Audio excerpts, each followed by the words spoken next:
everyone. Welcome to yet another episode of Two Noobs Talking. It's episode 111. And of course, with me are my two good buddies, John Tracy, Steve Murray. I am Matt Craig. We are all happy to have you with us. John, what's going on, man? How are you? Hello, sir. How are you?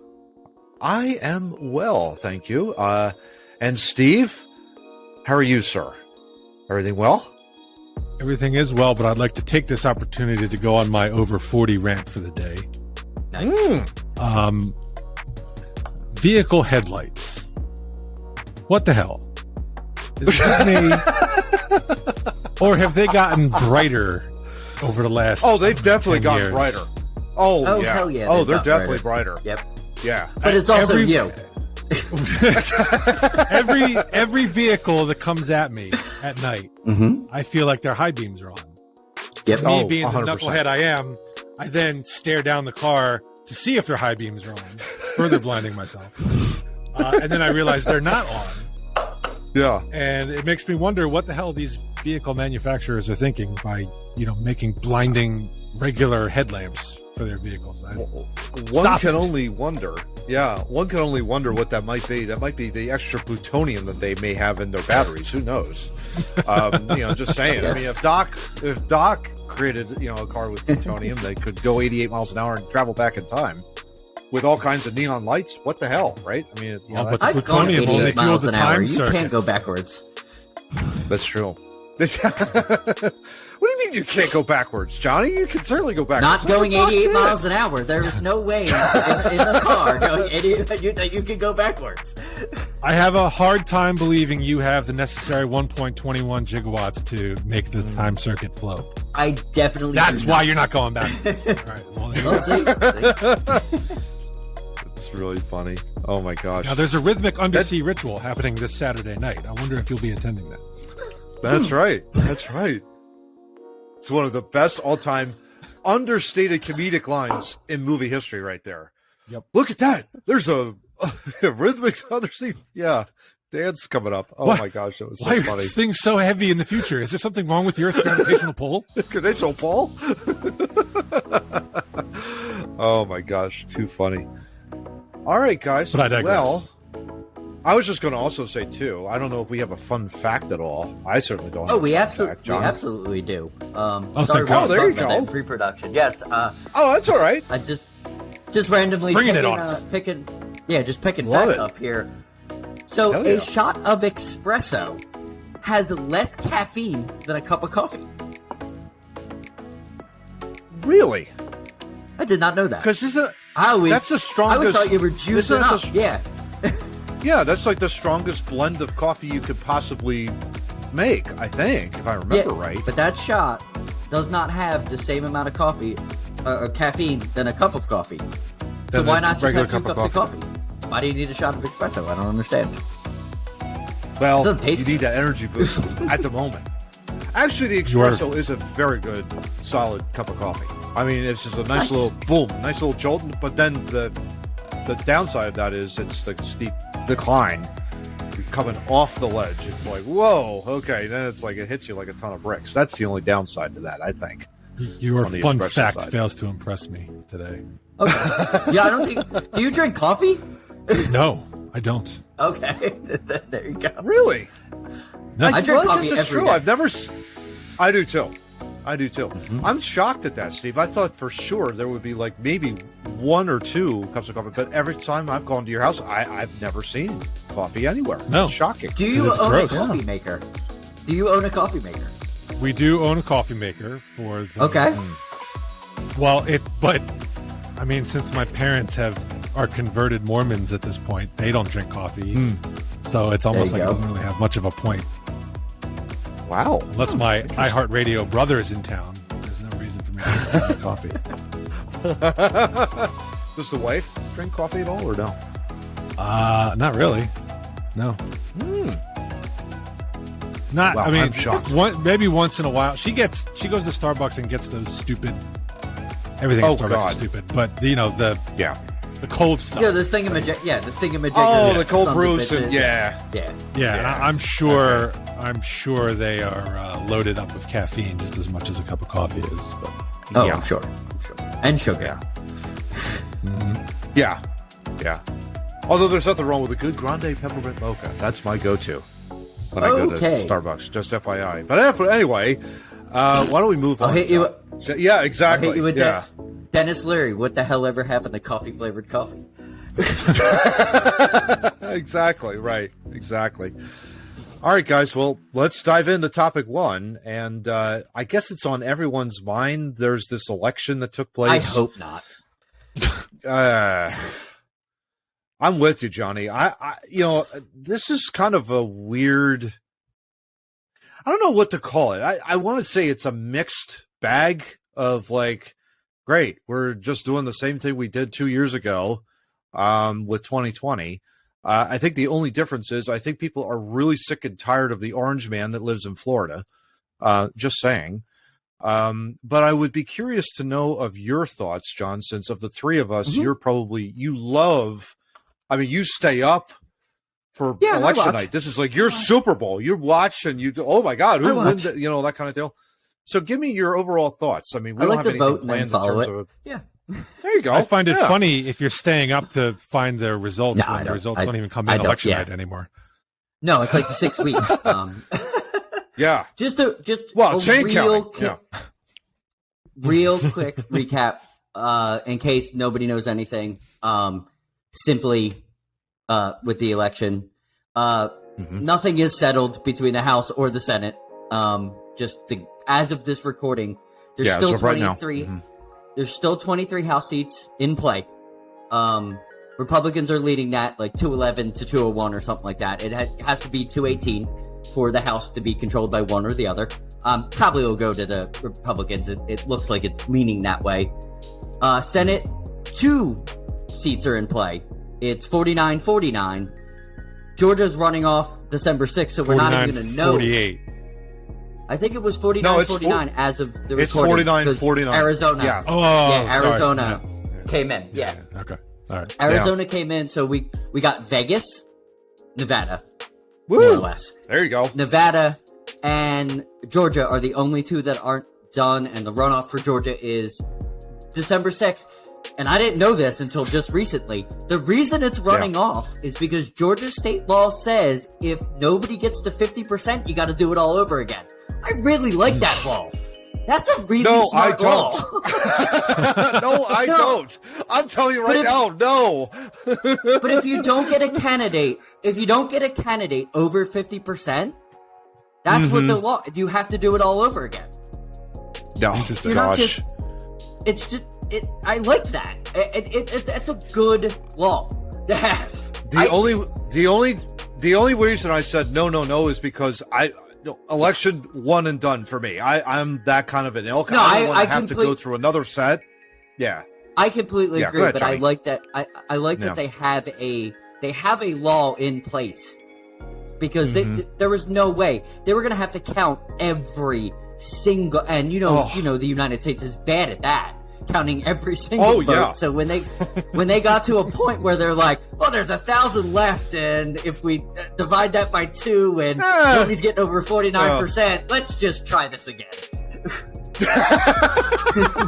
Maybe more people show up. Like, well, why not? Yeah, exactly. They were never going to come to a. They were never going to come to a conclusion. That's why that law kicks in now because it wasn't gonna. It would have been 49.4% to 49.4.5% or something, and then they would have had to actually make a ruling on that. That's why they don't do that. One thing that I will say, I think we ought to nominate Illinois Smith for President of the United States as a third-party candidate. We're already doing it. So if you're out there in the forward party, consider my brother over here to my right. As I point the wrong direction. There we go. There you go. Just saying. Damn recording. He's a terrific candidate. Really smart. Yeah, exactly. Yeah. John, what do you think about the whole situation with the shakedown? Because obviously, conventional wisdom tells us that the Republicans, there's going to be this red tsunami coming into Washington, and it just never materialized. It really only materialized in Florida, which we'll get to in a minute. But And a couple other places, yeah. Mm-hmm. Overall, it was kind of just like, okay, what the hell happened here? Yeah. So what are your thoughts on that? I mean, Texas and Florida did what Texas and Florida do. I think that the media, especially Fox News, wanted to trump up that was going to happen all over. It happened in Ohio. It happened a few places. Yeah, it happened a few places. It wasn't as grand as the media wanted to tell us it was going to be. But there were also a lot of candidates, Democratic candidates, that were first time in races that were making sense. So it's not like the voters. I kind of like what I saw because it didn't feel like 2020 felt like a very, very down the ballot. I'm a Republican, I'm voting this way. I'm a Democrat, I'm voting this way. It didn't feel that way looking at this election because there were a lot of surprises. We'll just take PA. I don't think it was a surprise at all. PA's governor is a Democrat, but he is a smart, intelligent, free-thinking human being that will do a really good job. He just happens to be a Democrat, and that's the politics that we've been screaming about for a while. So he was running against the guy who believed he was Jesus because when he found he was down in the polls, he decided he was going on a 40-day fast. So that just tells you. Well, not all Democrats are great, and not all Republicans are great. Swing and a miss once again. Yeah, it's very simple. You know. Yeah. The idea of really just, I mean, Mastriano and really, I think Mehmet Oz too. I mean, we could talk about Fetterman being. I mean, let's face it, guys. He suffered a stroke, and he's got a defibrillator in his heart right now, and. You know, but it seemed like Pennsylvania was like, Mehmet Oz, no, he's endorsed by the Orange Man. We don't want anything to do with him anymore. And and it's like, I get it, but we've nominated a guy who's, kind of a quarter dead, honestly. I'm really concerned about his health. No, and I'm not joking. I'm not making this as a joke. I'm making this as an appeal as a human being to another human being. This guy, when you get elected to the Senate is one of the highest bodies we've got in our Congress where you have to think. And he demonstrated in a debate that he cannot do that. That was my main issue with this guy. And, it's like, come on, you got to be able to think and put a sentence together. That's my only concern with this gentleman, and that kind of a deal. I mean, his history, I really don't care. But for that very reason, it's like, I'm worried that is he going to make 6 years? That's my worry. I hope he gets better. I really do. But as of this recording, I don't know. I have no idea. That's true. In that regard. So I'm a little concerned there. But Oz was not a good candidate. I mean, if we're going to be honest, he's a celebrity doctor, and no, yeah, it's like, well, okay, we could have picked better. Yeah, that's the best one. I mean, that was pretty best guy. But look at both parties. That was the best they had, and it's not a popularity contest. That's the thing.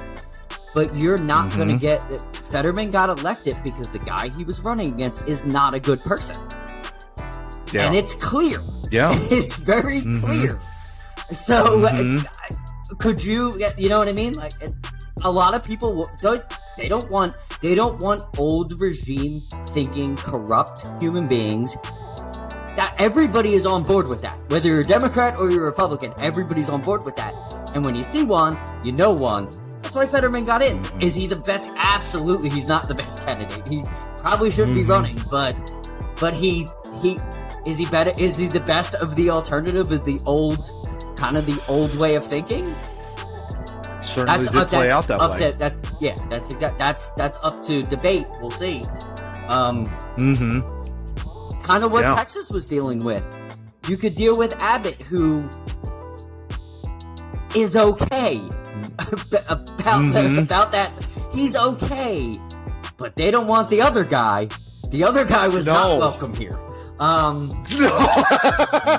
all. Absolutely not. No. At all. For the third straight election, he was no. You know, no. Same I'll tell you a funny Abrams story. In Georgia. Yes. I'll tell you a funny story. Mm-hmm. So I live in Texas, so I got a text about 2 weeks before the election, and it was from that man. And I think I did the most Texas thing in my text back. It said, "Hi, John. This is Beto. Will you vote for me?" And I didn't hit stop. I didn't hit cancel. I just said no in capitals. And the text message came back, said, "I'm really sorry to bother you. You are unsubscribed from this." I was like, victory! I won! Victory! Woohoo! Love it. Oh. Maybe I just awesome. delete those texts. Maybe I should start responding like that. Yeah. I love that. The guy I work with taught me this. He sends actual text back because he didn't know they were subscribed text. So he gets his feelings out as soon as they text him for politics. Like, "You're a piece of crap," and then send. It doesn't go to anybody, but at least he feels better about himself. Yeah, exactly. So, I mean, gents, what are your thoughts on really? I guess you could say I don't want to say slowness of the election counts, but clearly it's Saturday as we were recording this. Election day was Tuesday. It's been 5 days now since we've turned this over, and who knows by the time of this recording if everything will be settled down. It sounds like it will, John, from what you were saying. Steve, I mean, except for what are December your thoughts? 6th. Except for exactly for Georgia. Steve, does it concern you at all that the election results are taking their time? It seemed like when we were growing up, like everybody knew, like really it was like the next day or maybe a day later or the day after, that everybody knew like who was going to be in the House and who was going to be in the Senate. Now it seems like it's just drawn out, or maybe I'm wrong. I don't know. I mean, what do you think?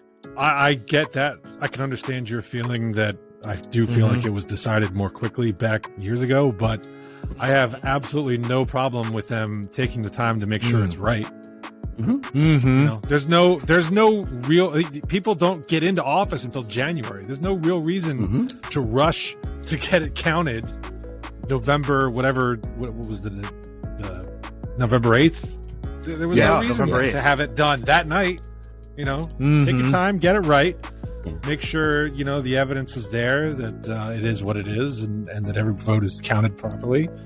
Make sure it's correct. There's no reason to rush. Love it. They don't even start getting paid until January. So why are we trying to get them in office now? They don't get paid. There you go. Yeah. What do you guys think about DeSantis' performance in Florida? That was a landslide. I mean, pretty much. And you also had Kemp in Georgia over Abrams. I mean, that was slam dunks for both, I would imagine. Yeah, they were both projected landslides. So, I mean, Stacey Abrams is an idiot, first of all. Like, let's not even act like she's a politician. She's an idiot that happens to be a politician. That's easy. That was an easy vote. DeSantis, it's been growing. I mean, the people of Florida like him because all the people that didn't like him left Florida. So he's left with everybody that likes him. So it makes sense. Everybody liked him move there. Everybody that didn't like him left. Yeah. Well, there you go. And sometimes that happens. Yeah. Good, Steve. More importantly, the DeSantis victory showed that somebody who's not backed by the orange peanut can win big. And those that the orange peanut backs were getting their asses handed to them across the country for the most part. Absolutely. And that ought to, but it won't, but it ought to. Well, the media is never going to tell a certain. It ought to tell a certain someone to shut the fuck up and go away, but it won't because he's a sore loser and he's out for no one but himself. But it should. It's amazing to me, gents, with the Orange Man. We're starting to think about this back in the when he was president. You remember that there were so many people coming in and out of his cabinet almost on a yearly basis. People leaving and resigning, that kind of a deal. And the reason that I heard, and I tend to agree with, was that they were doing all the work in the administration, going through the policies, and the orange man would pick up the microphone and say, look at me, look at what I'm doing. Essentially taking the credit for all the work that had been done on the ground. Now, that's a huge problem. That's a huge problem. No good leader. I think the bigger, broader picture that I want to paint is, if you're in a position of leadership, you got to be humble. Like, it's lonely at the top, and I get it. But at the same time, when your people do the dirty work for you, you give them credit for doing the dirty work, and you encourage them, and you thank them more than anything else. You don't go out there and boast with your chest out and gloat and say, oh, look at me and look at what I've done for the country. Really? You haven't done jack shit, in that regard. This election illustrates that perfectly. Exactly. Candidates who weren't backed by him that lost, well, it was their, they should have asked me for help. The ones he helped and lost, oh, well, they weren't a good candidate. It's everything he does touches to gold in his brain. Yeah. Which I equate to about the size probably of a dinosaur's brain at this point. Everything he does touches to gold, and if he loses, it's not his fault. Yeah. You know what? That 2020 election, he absolutely could have won that election. If he would have taken COVID more seriously, and I'm not saying go over the top like a lot of the Democratic governors did. If he would have given it better attention and taken better care of the country while we were going through that crisis, he could have easily defeated Biden. Easily. But no, he's Trump, orange peanut. He fucked it up because he can't keep his mouth shut and he can't keep his own name out of his mouth. Will Smith ought to slap him. You can't come up with a slogan that says 14 days to slow the spread of a virus that you have absolutely nothing to do with, or absolutely no idea what the virus can do, to your point, Steve, in that regard. So especially because they just as of yesterday, it's still a pandemic. They're not taking it away. So if you get 14 days to slow the spread, the federal government's still not taking it away. It's going to mid-January. So it's just, well, then why call it the flu? I mean, the flu, too. I mean, the flu's been around for, 80, 90 years. I mean, COVID's going to be around for 80, 90 years, too. So it's like, what kind of pandemic are we talking about here? So, in that regard. Well, it exists. So, yes, it'll be around. Well, yeah, exactly. Yeah, so I guess that's our overall thoughts on the 2022 election. It's a mixed bag. Guess what? It's a mixed country in that regard, right, gents? I mean, it's going to be that way for a while until someone comes along and look. As long as there's balance, which to John's point, you're right. This did not feel like an election where you just do the circle that says all Republican or all Democrat. I mean, my ballot was split right down the middle. There you go. And I think the results show that a lot of people it was split right down the middle. There you go. And as long as we have balance, I think we'll be okay. We don't want it going too far one way or the other. And I think this election has brought at least some balance back, fortunately. Yep.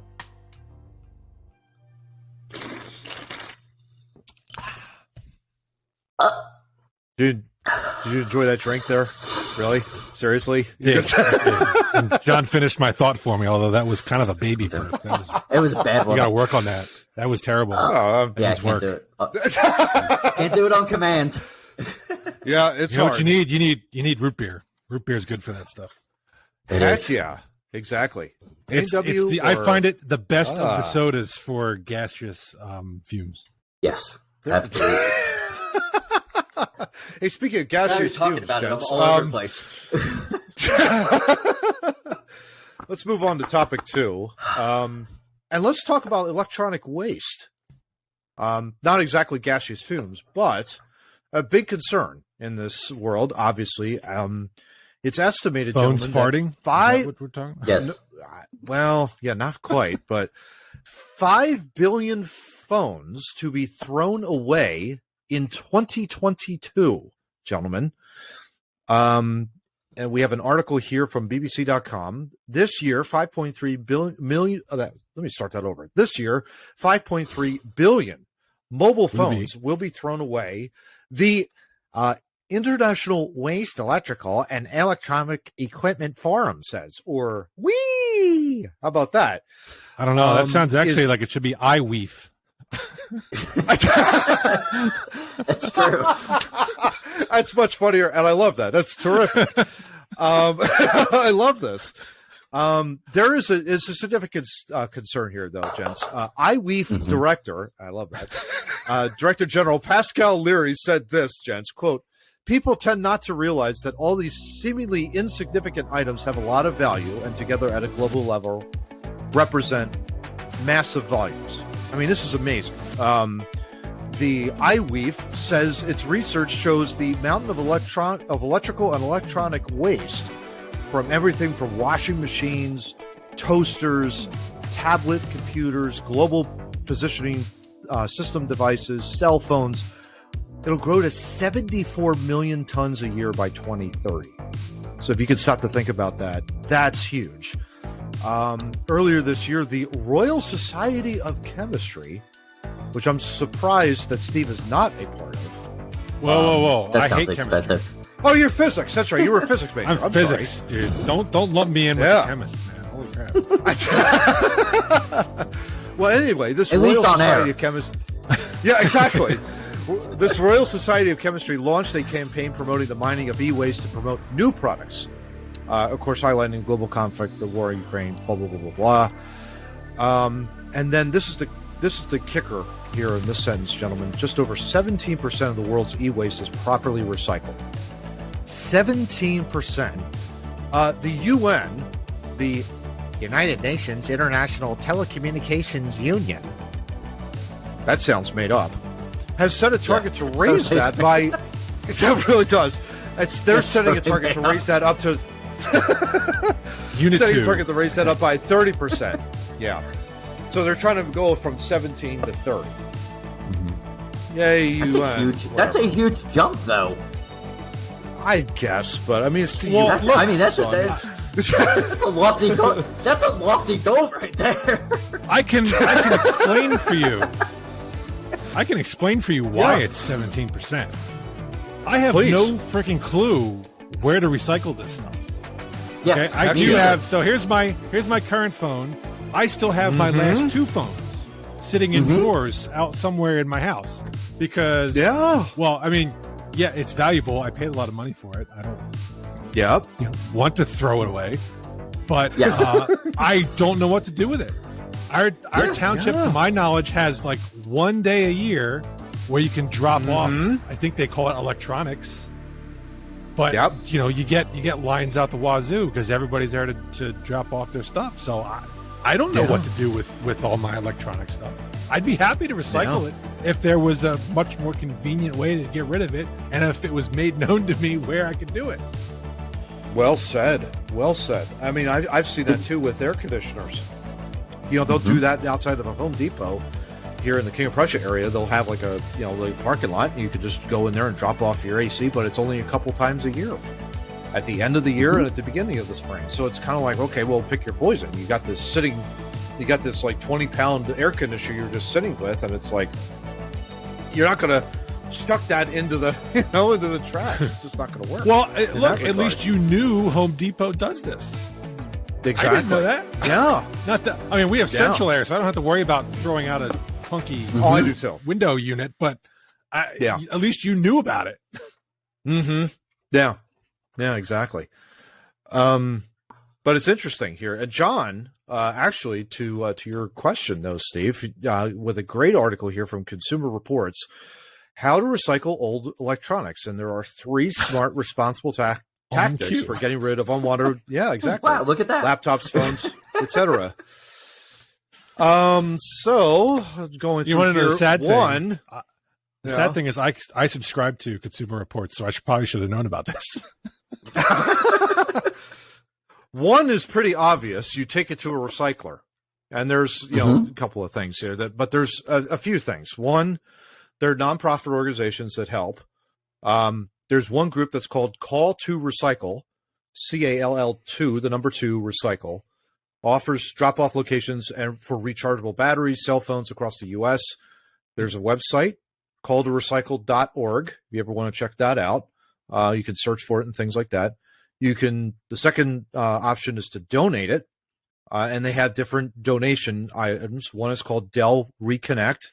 It's a partnership with Goodwill, accepts any branded computer. World Computer Exchange, on a mission to diminish the digital divide in developing countries, promote the reuse of and proper recycling of electronics. And eBay for charity, gentlemen, lets you sell your used devices. Donate part of the proceeds to a charity of your choosing. And then the last one is take it to a technology firm. And so Amazon offering gift cards, Apple's give back program, which I've done before. I've done that, trading in my iPhone. I'll do that all the time. Best Buy does it. Office Depot, Staples do it. Sprint, now part of T-Mobile, which is interesting.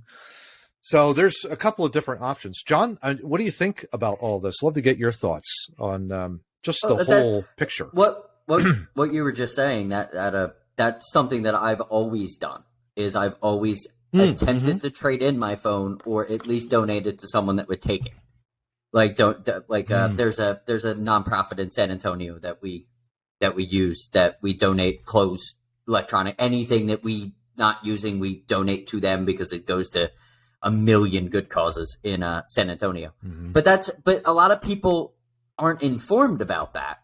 I only know that because it was on a box at a gas station that I was servicing, and I was like, that seems like a legit thing. And I wrote down the number, and I talked to my wife about it. She looked it up, and she was like, yeah, that's good to go. So then we did it.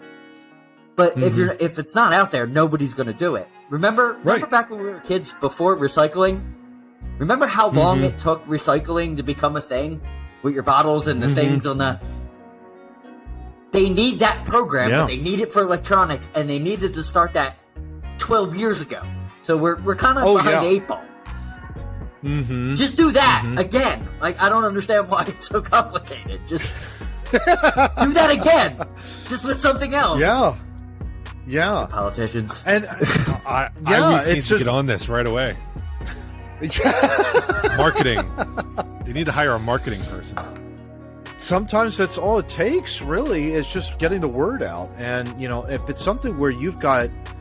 I can't get over the fact that it's 5.3 billion mobile phones will be thrown away. I think that just drives... This is a huge problem. That's huge, yeah. And think about all the phones that are out there right now. And, I think there was a sentence in here. There are an estimated 16 billion mobile phones worldwide. And in Europe, almost a third are no longer in use. So to Steve's point, a lot of these folks probably are just sitting with their phones. They know they don't use them anymore, but they're not sure how to toss them or get rid of them. In that regard. And it's like, well, what do we do if it's just sitting here collecting dust all day? It's like, what do you do? Well, you've also got the issue of security, because you get told before you throw away a computer, drill a hole through the hard drive or something. I don't want to get out my drill. I'm too lazy to do it. I don't want to just put this an old phone somewhere where somebody could charge it and access it. John's right. We need to be educated on where, and there needs to be more of these places to make it more accessible. Yeah. And Steve, to your point, I'm glad you said that, because the final quote that I have here from the BBC article comes from let me see here, going all the way up to the top. Don't know who this Mr. Leroy is, but quote, he says this, quote, providing collection boxes in supermarkets, pickup of small broken appliances upon delivery of new ones, and offering P.O. boxes to return small e-waste are just some of the initiatives introduced to encourage the return of these items. So I think whatever little bit helps, I think, to all of our points here. That sounds smart. Those are good. Yeah, exactly. Good that steps sounds in the smart. right direction.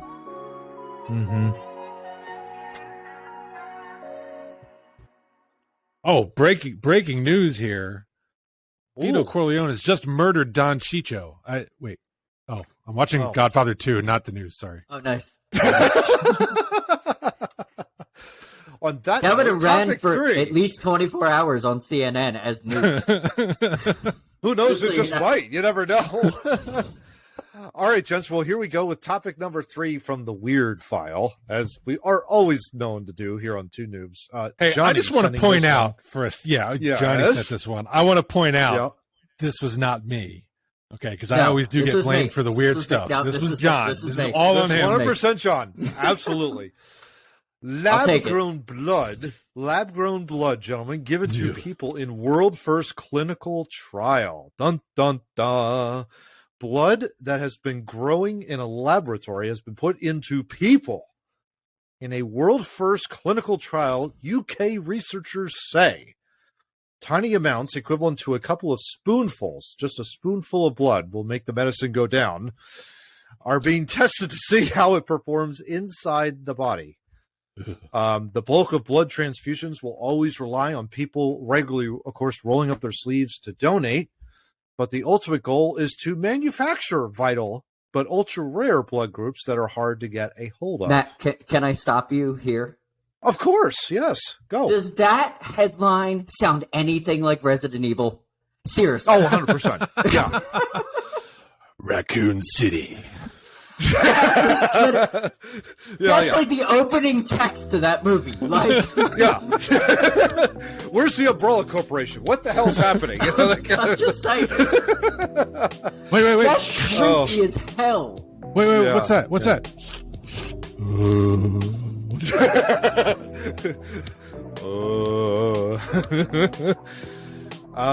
These are necessary, of course, for people who depend on regular blood necessary. For conditions of sickle cell and anemia, Johnny.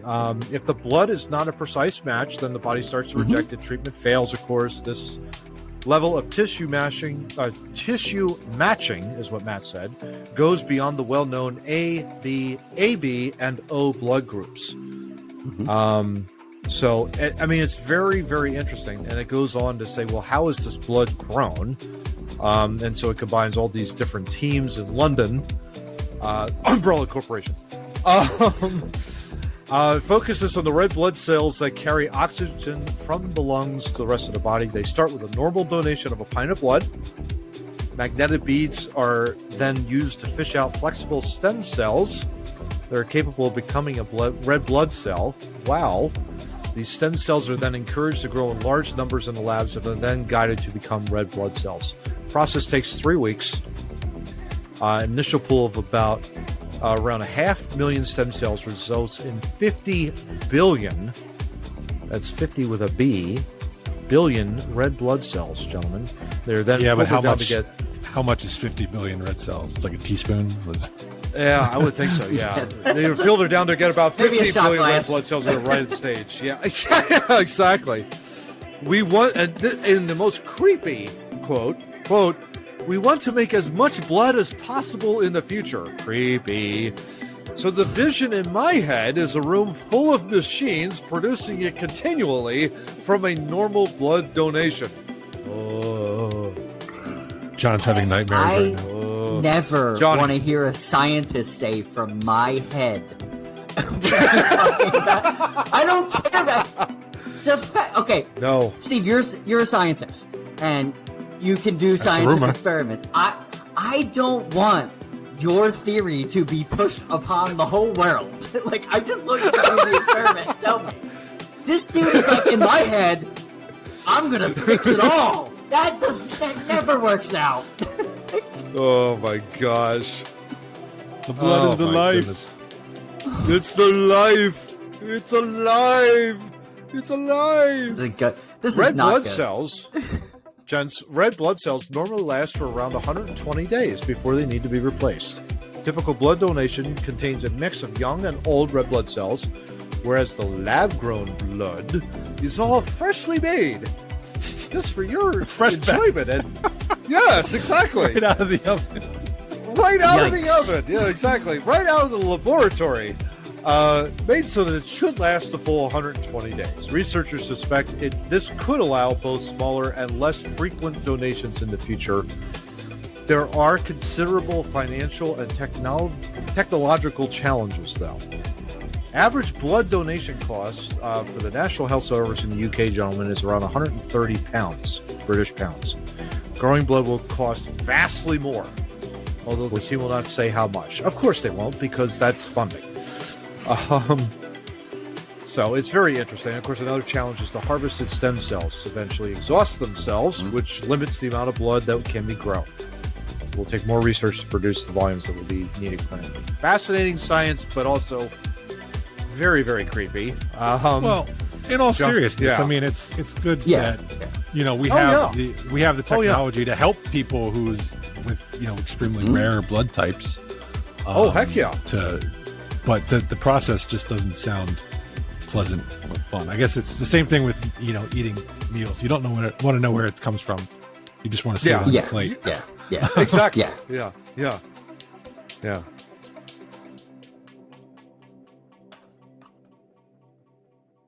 Hey, wait a minute. Oh, so, I'm like over on the right side. What the hell? And Steve's in the middle? Like what the I'm in control now. What the heck? See, this is what I was just talking about. These scientists don't get it.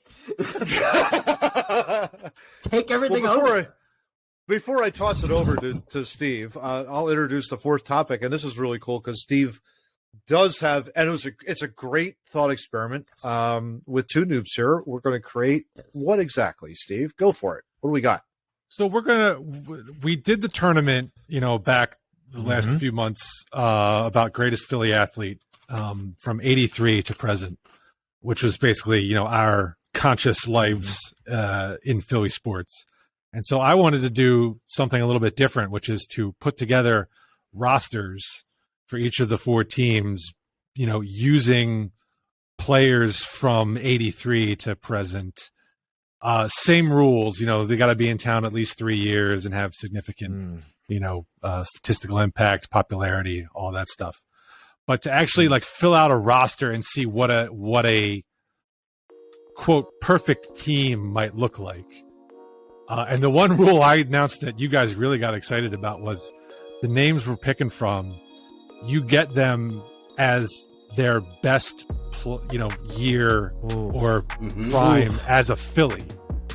So if Roy Halladay is a starting pitcher, you can have 2010 Roy Halladay and not 2012 arm falling off Roy Halladay. But if you pick Jim Thome, you get best Jim Thome, which John could tell you if it's 03 or 04, but not like Cleveland Indians Jim Thome. It's best year as a better. Yeah, exactly. Yeah. All right. Well, why don't we go ahead and just dive right in then, right? All right. So we've got a major league roster, I believe, is 26 spots. And the way we've broken that down, I caved to peer pressure. We will have a 9-person starting lineup with the designated hitter. Nice. So that's your starting 9. We're going to have 5 starting pitcher spots. We're going to have 7 bullpen arms, one of whom will be our designated closer. And then we're going to have the guys on the bench. One will have to be a backup catcher. We'll have 2 reserve infielders and 2 reserve outfielders to round out the roster. So I figured let's go do our starting lineup first. We can go position by position. And we'll go in the traditional numerical system of scorekeeping in baseball. And since the pitcher's number 1, catcher's number 2, we'll start with catcher. And this one promises to be an interesting discussion.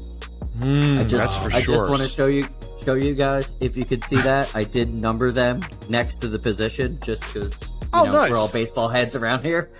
Beauty. There you go. Nice. Beauty.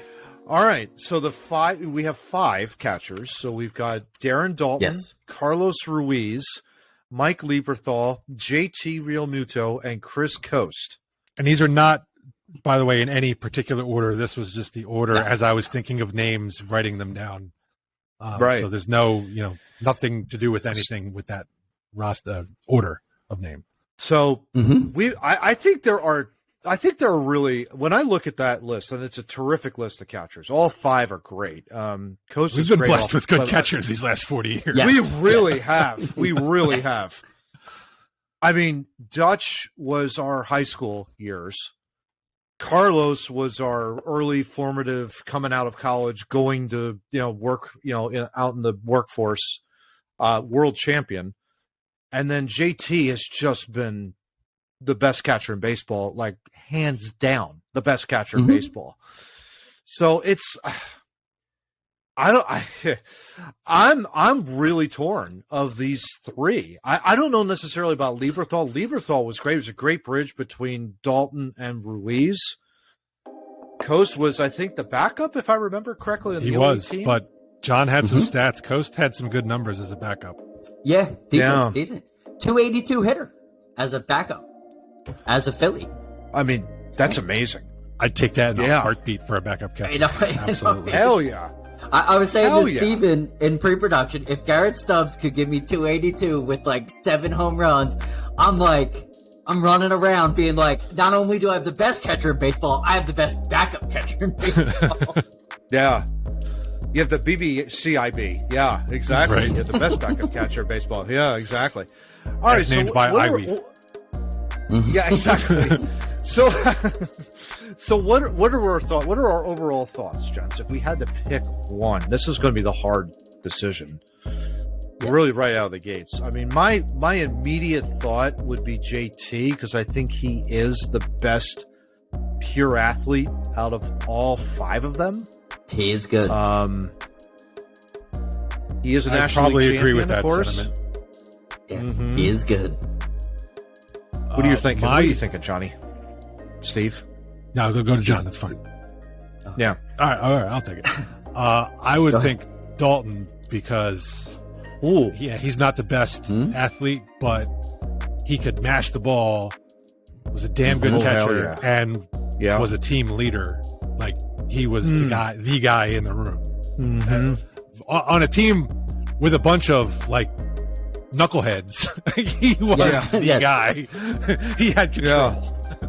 Yeah, exactly. Literally, and that's, if you're watching Johnny. us and you don't know what the '93 team was, just watch the movie Major League and amp it up about 25% because they were bigger and more ridiculous than that movie. Add about 35 to 40 pounds to each player. Yes. And they all could hit. Which was amazing. Yeah, what a season that was! My God, Johnny, is that the same with you with Dutch? I mean, if you're looking at that list of the 5, when I first started my catcher thing, I obviously right behind me, Chooch. Like I was like, love Darren Dalton, but Chooch was my guy. And then I started to write down stats, and I started to look at Mike Lieberthal. Mike Lieberthal actually hangs with these guys far better than one would think. I'm talking, okay, so Dutch, 245, right? Carlos Ruiz, 266. Okay, Mike Lieberthal just hit 275. So batting average is out of the way. Yeah. Home runs, you're thinking Dalton hit, easily Dalton hit like 230, 240. He hit 134 home runs. Mike Lieberthal hit 150. So I won't continue on. As you keep looking at Mike Lieber, I think he's the starter. Really? Wow. I really do. Okay. The numbers don't lie with him. That's impressive. And I will say Lieby was cursed by the fact that he was on some bad teams. I think that hurts. Yes. That hurts his visibility. For sure, because Dalton was 93. Absolutely. Chooch won a World Series. JT's just been to the World Series. Lieberthal was here during the 90s when we just weren't that good. The early 2000s, I'll say. Yeah, late 90s, early 2000s. Yeah. Boy, this is hard. So if we're not going to just sit here and just kind of think about it. What do you value most for your catcher? Really, I think it matters. That's a huge factor for sure. Batting averages. You also have to call a good game behind the plate.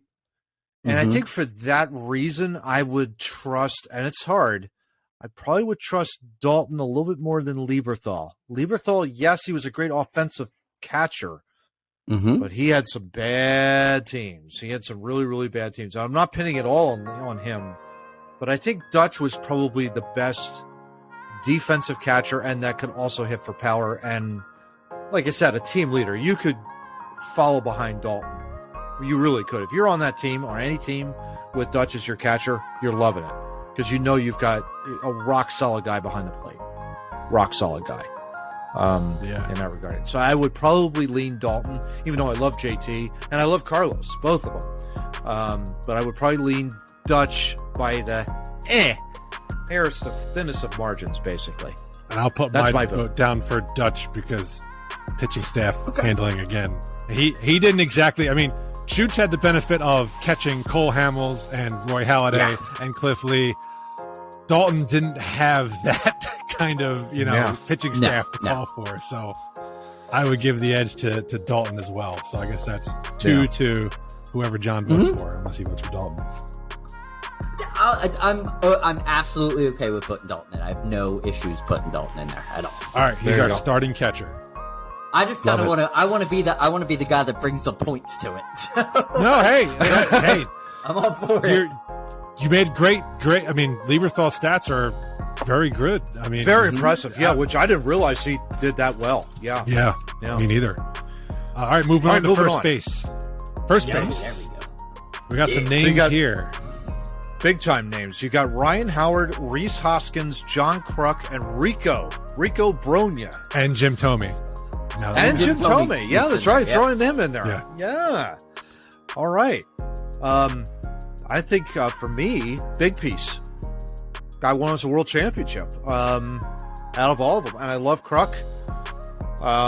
Hoskins is still figuring it out. I don't think we've seen the prime yet of Rhys. Rico was a great defensive first baseman.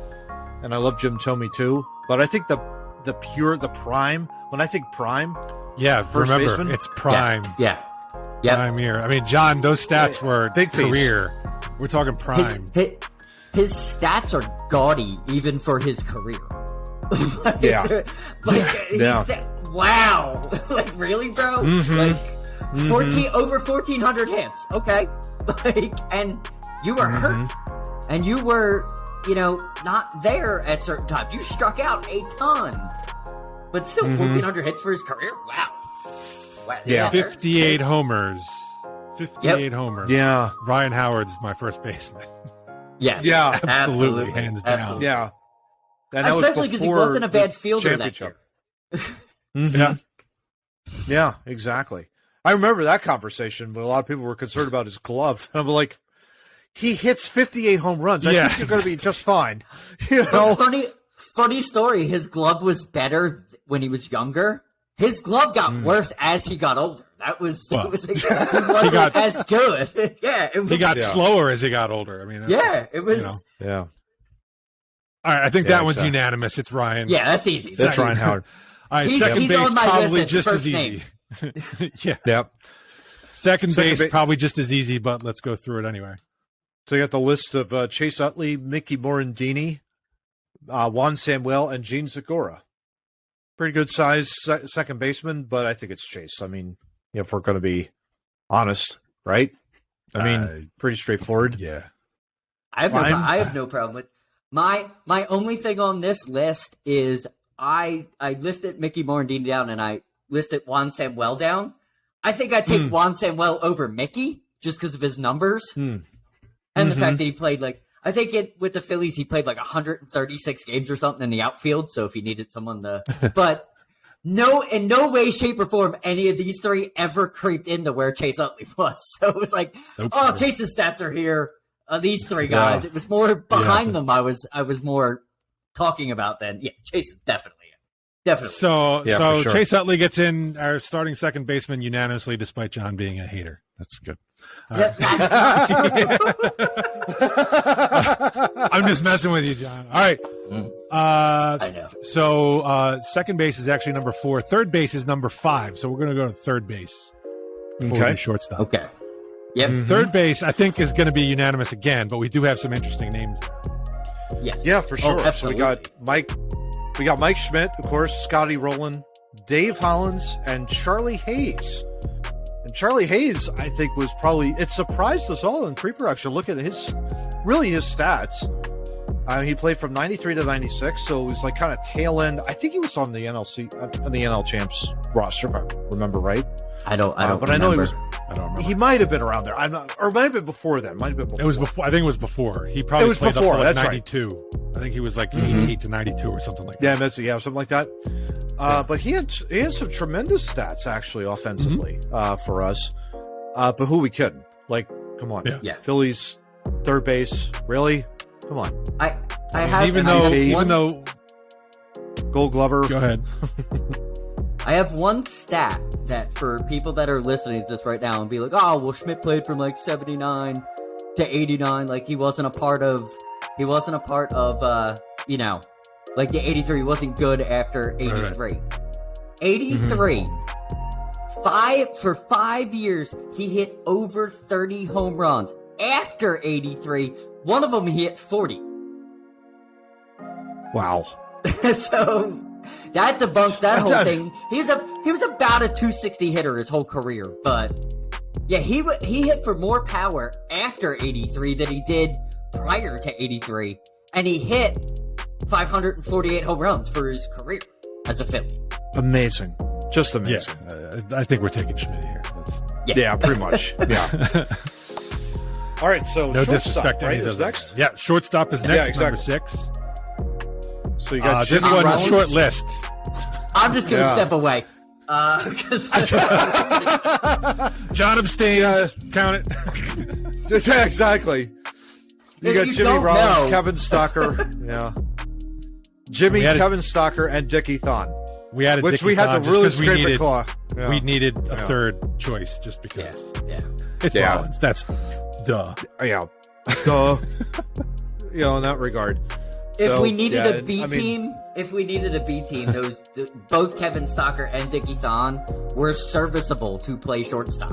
But it Exactly. just happens that a great potential Hall of Fame player played in that position at that time frame.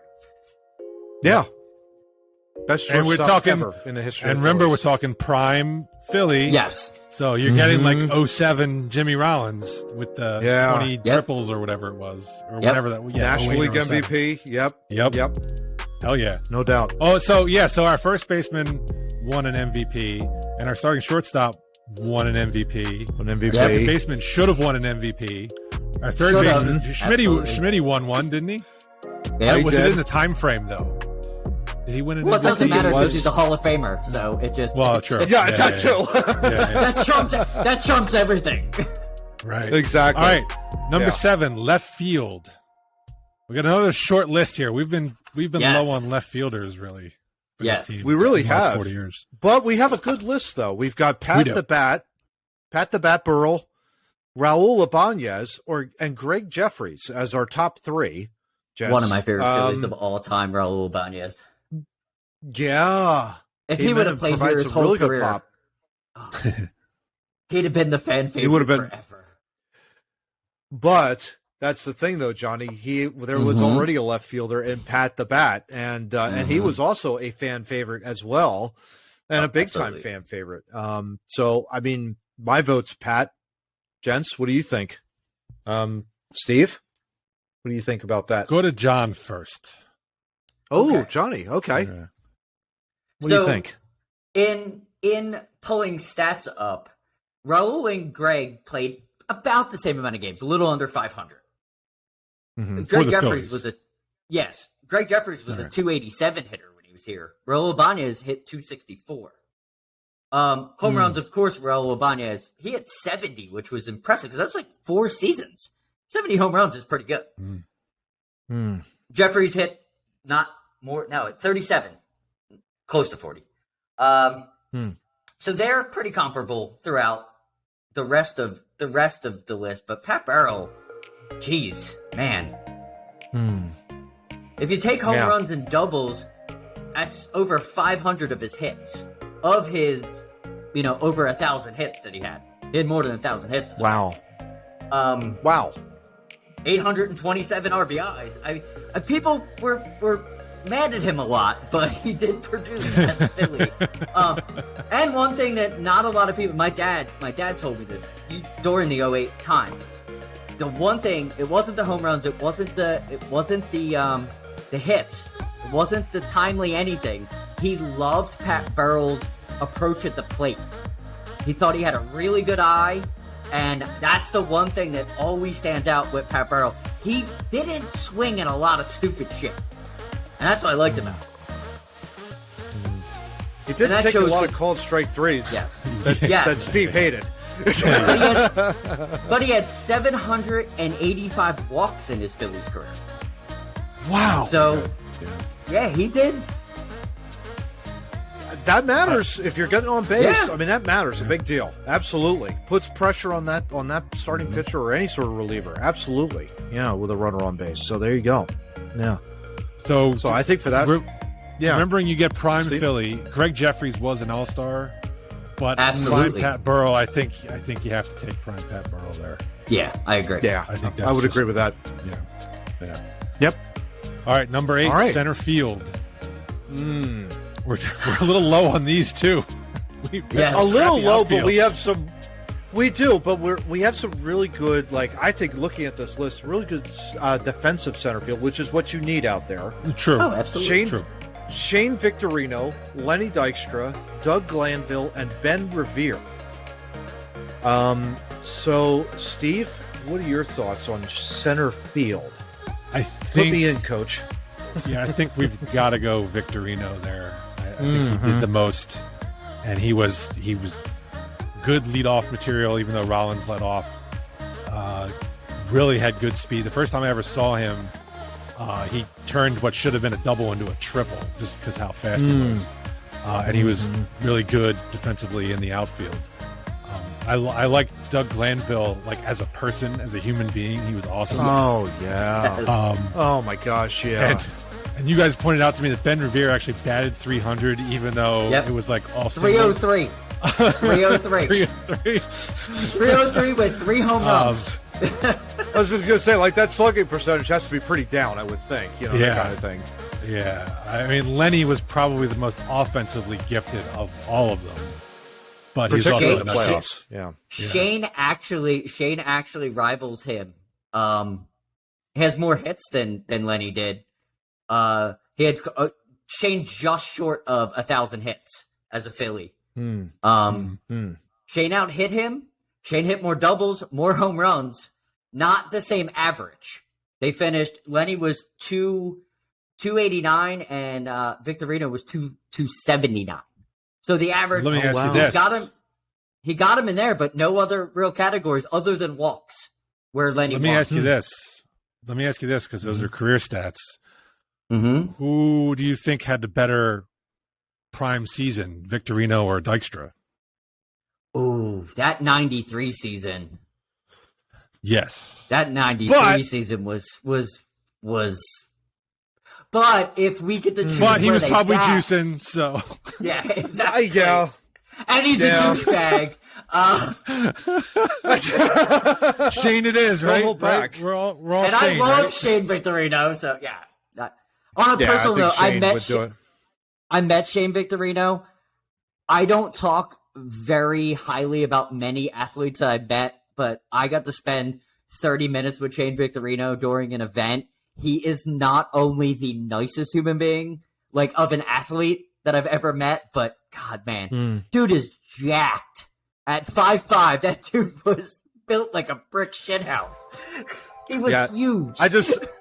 I just absolutely took a look at Lenny Dykstra's stats in 93. He hit 19 homers that year. That was by far the most he ever hit in his entire career. The next highest, 1987 for the Mets, he hit 10. That's it. Everything else is pretty much single digits. So he was definitely juicing in 93, no question about it. And that's hilarious. So let's move on the right. Right field. Because Shane outstat him even with a juiced season. Absolutely, job, exactly. Good job, Shane. Yeah, exactly. All right, right field. And we've actually had some good ones. We've got some real good ones. Yeah. Jimmy Eisenreich to start, but then Bobby Abreu, and then Jason Worth, and then, of course, our boy, Bryce Harper, who had probably one of the more magical runs you'd ever have at the plate. This last postseason for sure. Johnny, Absolutely. what do you think, man? What do you think of those four? And his MVP season. Yeah. Oh, Don't yeah. forget that. When doing this and looking at the stats and just kind of see where these guys were, Bobby Abreu's stats are just obnoxious. Yeah. For his career as a Philly, like Bobby Abreu had no business putting on a career like he did for the Phillies. Damn. Yeah. But then my second thought was, I can't wait to look at Bobby Abreu's stats when Bryce Harper gets to 9 years, because I think I'm going to say the same thing as a Philly. Like, you have no business having stats like that. So for that reason, Bryce Harper has to start in right field, because we'd have to be stupid not to think that he was going to have 4 more years, like similarly he's had recently. He's in his prime. Yeah. Like right now. So that's So he gets my vote for that reason and that reason. Jason Worth had amazing stats. So did Jim Eisenreich. If I have to grab a bench player from the outfield, one of those two guys would be right up for. Yeah, I mean they were. Eisenreich was great off the bench. Yeah, and Jason Worth could give you pop amazing. off the bench. Yeah, amazing. Yeah, exactly.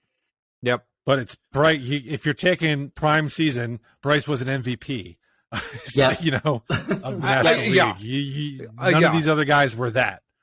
Yeah, Abreu. I agree. Abreu's stats, offensive stats, were awesome, but I don't remember him being a great glove in the outfield. Glove or arm. Glove or arm. No. And Harper's got an arm. He may not have a great range, but he's got a good arm. So true that he had to sit out the season because his arm hurt. That's how good his arm is. Question is whether or not they're going to go for surgery or not for him. But we'll have to see how that goes. Okay. Keep our fingers crossed on that. All right, we need a DH. Absolutely. We need a DH. Yes. Ooh. Yes. So speaking of, I'm going to just throw out Jason Worth as the DH. Love the pop. Because coming off. You get the 08 season. Mm-hmm. But what about Tomey? Came through. What about Tomey in the 04 season? Okay, I just forgot about Jim Tomey. Yeah, what about Tomey in the 04 season? Like that is Mm-hmm. But then again, that 93 Kruk in the 93 season. I could get a 300 hitter at DH. Yeah, that might push it over me to have him. I'm voting Kruk because I want my 3-hole hitter to be a DH hitter hitting 300, having Bryce Harper either in front or behind him hitting, 300. I'm voting Kruk. I'm voting Kruk for my DH. I think I'm going to go the same. You're going to go Kruk with DH. Okay, yeah. I mean, I'm looking at Jim Tomey's stats now. 266 when he had 47 homers with 131 RBI for the Phillies. 266 hitter. I'm going to just pull up here John Kruk's stats for the Phils when he came over, and I think he was sitting. 291, 323 in 1992. 323. Oh, I'll take that all day. I'll take that John Kruk all day. Yeah, 10 homers, 70 RBI. He put the ball in play. For his career, he was a 300 hitter, wasn't he? Yes. Yeah, right on the nose. 299, like right at the right on the nose. Yeah, right on the nose. He left. He had the great. I told you guys this in the podcast before. He was playing for the Chicago White Sox back then. He got the hit that got him the 300 for his career, and he said, "That's it. I call it a day." Done. And he retired. He walked away. It was the greatest thing he could have ever done. Yeah, that's exactly what I remember. Sorry, I couldn't believe it. Look, you could have him and Howard flip-flop. If you want to give Howard a day off the field, you could put him at DH and put Kruk at first base, Yep. No doubt. And for Philly's career, he was a 309 hitter. So he was better. That was his better part of his career with his average. Put the ball in play. That's what you need as DH. Put the ball in play. All right. Love it. Starting pitchers. You need 5 of them. Yikes. I think 4 of these are pretty easy. I mean, we should start with 08 Cole Hamels, right? Yeah. I don't know. 10 Roy Halladay to me might be Let's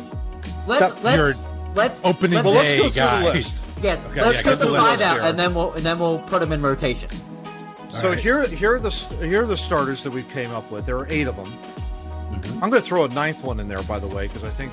Go for Well, it. no, a 9th. I was just going to say Oswald, but he was only here for 1 year. No, he was Yep. not here for 3 Yep. years. He would Yeah. not meet the criteria.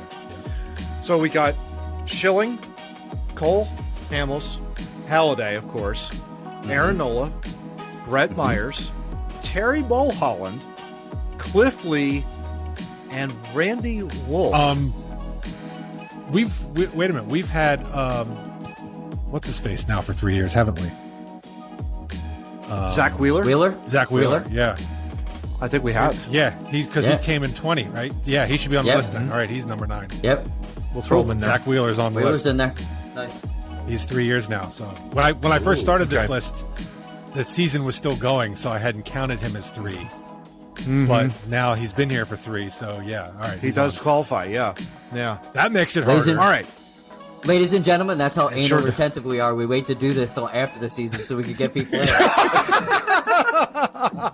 Beautiful. John, I got nervous when Matt said he was throwing a 9th in, and I'm glad he said Roy Oswald because I was afraid he was going to say Vicente Padilla. But That was my gonna initial be a hard thought. I'm like, pass. he's not going to go Batia, is he? No, absolutely not. No. All right, so 5. Need 5. Yeah. So Halladay 2010, hands down. I would Absolutely. think of the 3 of us, hands Yeah, down. hell So yeah. that's Absolutely. starter number 1. hell yeah. Absolutely. Opening day starter, no question. I would then put Hamels as 2. 08 Hamels. You get the Wade lefty Hamels is coming in there. the I don't next know day. if he's. Yeah, I don't know if he's. Yeah, I don't like know 2, where but he yeah, goes, but he's in there. absolutely in. He's absolutely in. But he's in there. Okay. Because you got 93 Schilling. Now, You got Yeah. 93 I was just going to say. He's in He there. might have been as good as 08 Cole Hamels. I would think so. 16 and Yeah. 7, I think it was. I Yeah. think his record. He was good. 93, Even, struck out a ton. Not even the record. even saying- Schilling was a bulldog. Yeah. Oh, he would yeah. go after Yeah, it was guys. lights- and lights he was out. mean and nasty. He was awesome. Oh yeah, sinker slider, and I mean fastball. Oh, he had filthy He- stuff. Yeah, he was amazing. No question about it. Where it gets a little hairy is, well, Cliff Lee, guys. Let's talk about him real quick. He's in my 5. In and out. 09 Cliff Lee is. 09 09 was Cliff good. Lee is in. Okay. He almost Okay. has to make it because I can't think of any other pitcher that had a season like 09 Cliff Lee. You know what I mean? Like, I'm not like, oh, Terry Mulholland, that 94 season was as, you know what I mean? Like, it's not.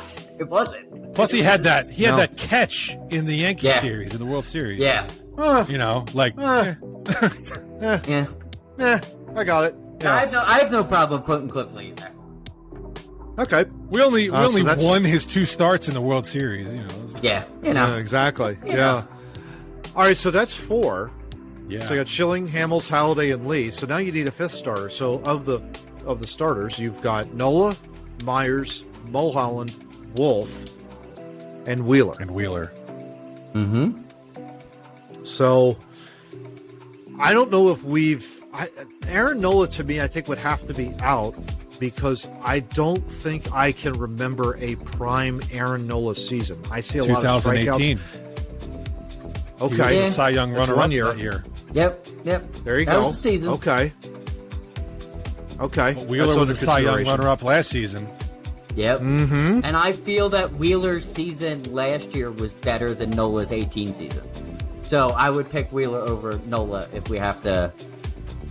Yeah. Wheeler, by the way, 247 strikeouts. He had 3 complete games. He was 14 Yeah, he and was- 10 with a 2.78 ERA, WHIP of 1.01. I mean, just to give you an Well, idea, he was. of those He only had stats. 10 losses. Wow. He only had 10 losses because the team couldn't give him run support in his starts. Yes. I mean, that's Absolutely. Exactly. you know. Yeah, that would have That's been why he didn't probably, win you're the Cy looking at Young. probably an 18. Exactly, you're Yeah. probably looking at an Easily. 18-game winner Easily. Yeah. Oh yeah. Mulholland. I mean, the only thing I can remember out of him, great pickoff move. But his pickoff move was outstanding. Oh yeah. Oh my god.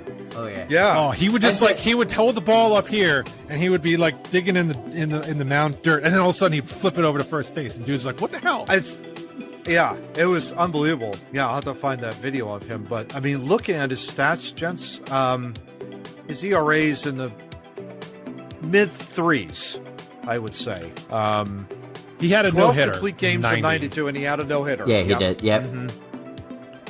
So, 16 and 13, 13 and 11. To me, this last spot's between Wheeler and Nola. I mean, I think so, and I think I liked Mulholland. I liked Wolf, but I don't think they're in that. I don't think they're in this conversation. I agree. I would and tend to lean. Wheeler's last season Go ahead, Johnny. was better than Nola. Wheeler's last season was better than Nola's 18. So if I have to choose, I'm going to pick Wheeler over Nola's season. Okay, just pulling up Aaron Nola's stats here on the fly. 2018, Nola was 17 and 6 on the season. 224 strikeouts on the year. ERA of 3 with a WHIP of .975, so just under 1. Yikes. Yeah. 224 Ks in 212 innings pitched. 58 walks on the year, by the way. 2018 Nola. Comparing that to what I said about Wheeler earlier. So I think I would give the nod to Wheeler just slightly because he has the tendency to throw 98, 99. He just has that cannon of an arm.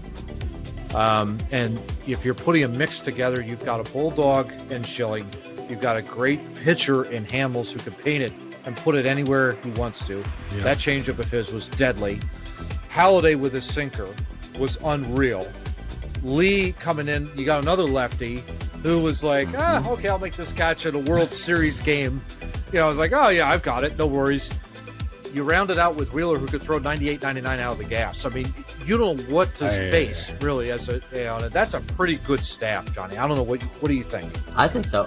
I'm all for that. Yeah. Yeah. I agree. Yeah. Because none of the Halladay had 4 pitches, and they were all great, but he didn't throw 98. Yeah. Cole Hamels doesn't throw 98. He hit a devastating changeup. Kurt Schilling didn't throw 98. He just would, pitch like a bulldog. Lee didn't throw 98. He was a pitcher, made it look effortless. I think having a guy who can just rear back every 5th day and throw 98 would be, and pitch. He's not just one of these guys who just it would help. 98, 98, 98, 98. Exactly. Good 98. Good 98. It's good 98 with purpose. Absolutely. Absolutely. Yep. Absolutely. Yeah. All right. Bullpen. So we got a number of lists. So we need how many relievers out of this list? 7 relievers, but let's name a closer, and then we can just fill out the rest of the bullpen because that'll be easy. All right. I'm only voting for one. That's Brad Lidge. Oh, there you go. Okay, right off the bat. So yeah, I would tend to 48 for 48. I think that's a no-brainer. I would totally agree. 48 for 48. There you go. Brad Lidge is our closer. All right, so then we also have the following list of pitchers. That scumbag piece of trash, Jonathan Papelbon. Come at me, John. Come at me. Jose Mesa, Mitch Williams, Ricky Patalico, Joe Table. Larry Anderson, gotta love L.A. The Bulldog, Ryan Madsen, Real Cormier, Chad Durbin, J.C. Romero, and that traitor, Hector Neris, who beat us in the World Series last week. The bastard. Not a traitor. Anything, truth is, we let him go. Yeah, exactly. Yeah. It's the team's fault, not Hector's. Yeah. All right. So, what do we got, gents? Of that list of LA's got to be in here. LA's got to be. Yeah, just to cut a rug. Yeah, hell yeah. Yeah. I need long relief. Yep. So. Yep. And he on that 93 team was amazing coming out of the bullpen. He stabilized anything that needed to be stabilized that year. So he absolutely has to be on the team. By the way, we also need a bridge to Lidge. Madsen is in.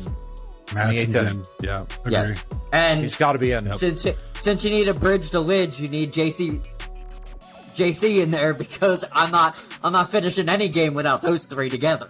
I agree. Need that lefty reliever. Yeah, I agree. exactly. Need that lefty. Exactly. And since we're loading up on that team, Chad Durbin was phenomenal as a long relief guy.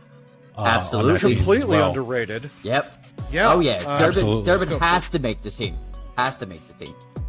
All right, I have two spots left here. Real quick, I want to just highlight Durbin's stats. 2.87 ERA for Durbin in the 2008 year. Whip a little high, 1.3, 63 Ks, 35 walks in 87 and 2/3 innings pitched. I mean, but you need that guy with a 2.87 ERA coming out of your pen. Oh yeah. Yeah. Okay. Steve, I got two spots left. Two spots left. We got Lidge as a closer. We got LA, Madsen, Romero, and Chad Durbin. We need two more spots to fill. I would nominate Real Cormier. Okay. The French Canadian, because he was another good lefty. That I think would give you good innings, and would give you good lefty on lefty matchups. And I would fill it out with Ricky Bowe, but I want to hear what you guys think for these last two spots as well. Real Cormier in 2003, guys, was 8-0 out of the pen. 84 innings pitched, 2.9. Yep. Yeah. Yep. Just amazing that he was that. 8-0 out of the bullpen. Just crazy in that regard. So I'll give him a nod for that. I would probably agree. I would agree with Cormier coming out of the pen. I think that was probably his best year, looking at his stats. 1.7 ERA with stats. I think if I saw, 1.7 ERA, so he's in. Ridiculous. Yeah. Oh yeah. It comes down really to Jose Mesa and that piece of trash Papelbon. I know both of you love Papelbon, and I don't want to give up on this fight because I don't. But hey, Mitch Williams is still on here, and so is Mitchy Poo. Yeah, and Ricky Bowe. Ricky Bowe is still here, and Ricky Bowe is still on here. So, I would probably lead Ricky Bowe. Season.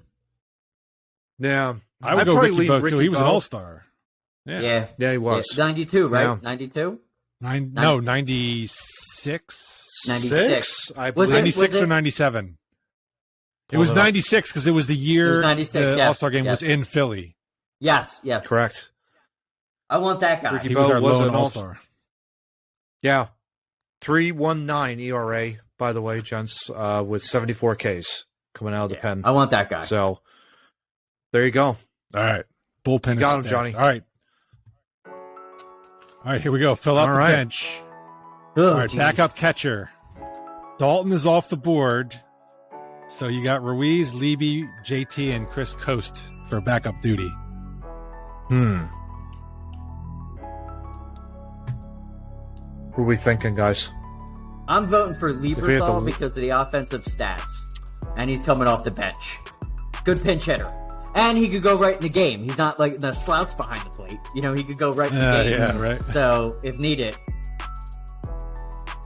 And I love Chooch.